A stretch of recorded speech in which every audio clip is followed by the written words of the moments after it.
নবম শ্রেণীর ইসলাম শিক্ষা। প্রিয় শিক্ষার্থীবৃন্দ, আজকের লেসনে আমরা তোমাদেরকে দেখাবো তোমার পাঠ্য বইয়ের প্রথম থেকে শেষ পর্যন্ত শিক্ষক প্রত্যেকটা অধ্যায় থেকে কোন কোন পৃষ্ঠা কাজ সেশন চকের মূল্যায়নে আমরা আজকে সেটাই দেখবো। তার মানে তোমার ক্লাসে তোমার শিক্ষক প্রত্যেকটা অধ্যায়ের প্রত্যেকটা পৃষ্ঠা সুন্দরভাবে পড়াবে, কিন্তু মাঝে মাঝে তোমার শ্রেণী কক্ষে কোন কোন পৃষ্ঠা চক কাজের কিছু কিছু তোমার কাছ থেকে মূল্যায়ন নেবে, আর এই মূল্যায়নটা কোথা থেকে নেবে সেটা কিন্তু তুমি জানো না। তো আজকের লেসনে আমরা তোমাদেরকে সেটাই দেখাবো যে কোথায় থেকে এই মূল্যায়নগুলো হয়। তো মূল্যায়নের আগে একটু কথা বলে রাখি, সেটা হলো তুমি এই পিএইটা অর্জন করো, মানে এই জিনিসটা তুমি জানবা, এটা হলো পিএই এর নাম্বার আর এটা তুমি জানবা। এটা জানার জন্য তোমার কাছ থেকে কি মূল্যায়ন নেবে, মানে এটা জানা হয়ে যাবে কিসের মূল্যায়ন নিলে, এই যে এখানে পৃষ্ঠা নাম্বার সহ কাজ লেখা আছে এই সব কিছুর মূল্যায়ন তোমার কাছ থেকে স্টেপ বাই স্টেপ নেবে। তো আসলে এই পাঠ্য বইয়ের প্রথম থেকে শেষ পর্যন্ত আমরা তোমাদেরকে দেখাবো তোমার কোন কোন জায়গা থেকে মূল্যায়ন নেবে। তো তার আগে আমরা একটু দেখে আসি এই যে পিএই জিনিসটা কি, যে তোমার যে পিএইটা অর্জন হবে সেটা কি, কি অর্জন হবে বা কি যোগ্যতা অর্জন হবে সেটা দেখে আসি, তারপর দেখবো কোন পৃষ্ঠা সব কোথা থেকে মূল্যায়ন নেয়।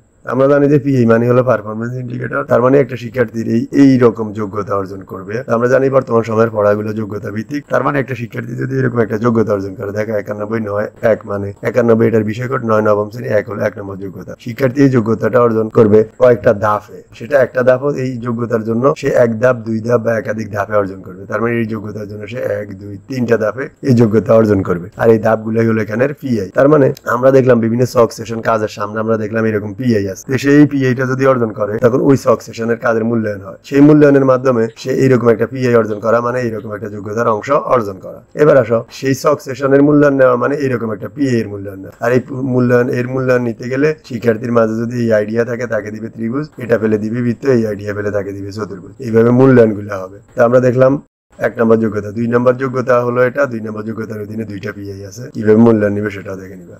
3 নম্বর একক যোগ্যতাটা হলো এখান থেকে এই পর্যন্ত, এর অধীনে 1টা 2টা 3টা পিআই আছে। তার মানে আমরা দেখলাম এই বিষয়ের মধ্যে 3টা একক যোগ্যতা আছে এবং মোট পিআই আছে 8টা। তার মানে প্রথম একক যোগ্যতার অধীনে 3টা পিআই, দ্বিতীয় একক যোগ্যতার অধীনে 2টা পিআই, তৃতীয় একক যোগ্যতার অধীনে 3টা পিআই। এবার আমরা সরাসরি চলে যাব এই বিষয়ের প্রথম থেকে শেষ পর্যন্ত কোথা থেকে মূল্যায়ন করা হবে। ওকে, তো আমরা শুরুতে দেখলাম যে একটা শিক্ষার্থী এই পিআইটা সে অর্জন করবে কিভাবে, এই যে এখানে যা যা লেখা আছে সবগুলো তোমরা স্টেপ বাই স্টেপ পড়ে নিবা, দেখে নিবা, তোমার কাছ থেকে সবকিছুর মূল্যায়ন নেবে। এখানে পৃষ্ঠা কাজ সেশন সবই লেখা আছে। এর পরবর্তীতে এই একই এর সাথে এই যে মূল্যায়ন গুলো নেবে, এই যে পৃষ্ঠা নাম্বার সহ।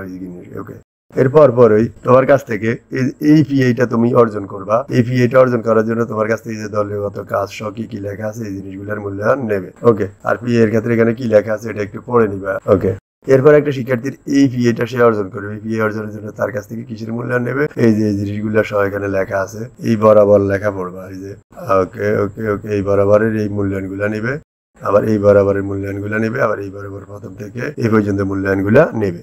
এরপর দেখবো এই পিআইটা অর্জন করবে। এই পিআইটা অর্জন করার জন্য তোমার কাছ থেকে কি এই জিনিসগুলোর মূল্যায়ন নেবে, যেখানে ধাপগুলো লেখা আছে এই যে এই জিনিসগুলোর মূল্যায়ন নেবে, এখান থেকে এই যে এই জিনিসগুলোর মূল্যায়ন নেবে। এরপর শিক্ষার্থীর এই পিআইটা অর্জন করবে, যার জন্য সে এই যে এখানে পৃষ্ঠা কাজ সহ যা যা পড়া আছে তুমি পড়ে নিবে, এইগুলোর মূল্যায়ন তোমার কাছ থেকে নেবে। এই যে নিচে আরো আছে, উপর থেকে নিচের দিকে এই যে বরাবর, এই যে এইগুলা এইদিকে এই বরাবর, এইদিকে এই বরাবর, এই সব কিছুর মূল্যায়ন নেবে। এরপরে তোমার এই পিআইটা অর্জন হবে। এই পিআইটা অর্জনের জন্য তোমার কাছ থেকে যে একক কাজ এটার মূল্যায়ন, একক কাজ এটা এগুলোর মূল্যায়ন নেবে। এরপরে তোমার এই পিআইটা তোমার অর্জন হবে, যার জন্য তোমার এই পিআই এই জিনিসগুলোর মূল্যায়ন নেবে, এখানে এই জিনিসগুলা, এখানে এই জিনিসগুলা। তার মানে এরপরে আরো আছে, পাশাপাশি এই জিনিসগুলোর মূল্যায়ন নেবে, মধ্যখানে এই জিনিসগুলা এবং শেষে এই জিনিসগুলোর মূল্যায়ন নেবে।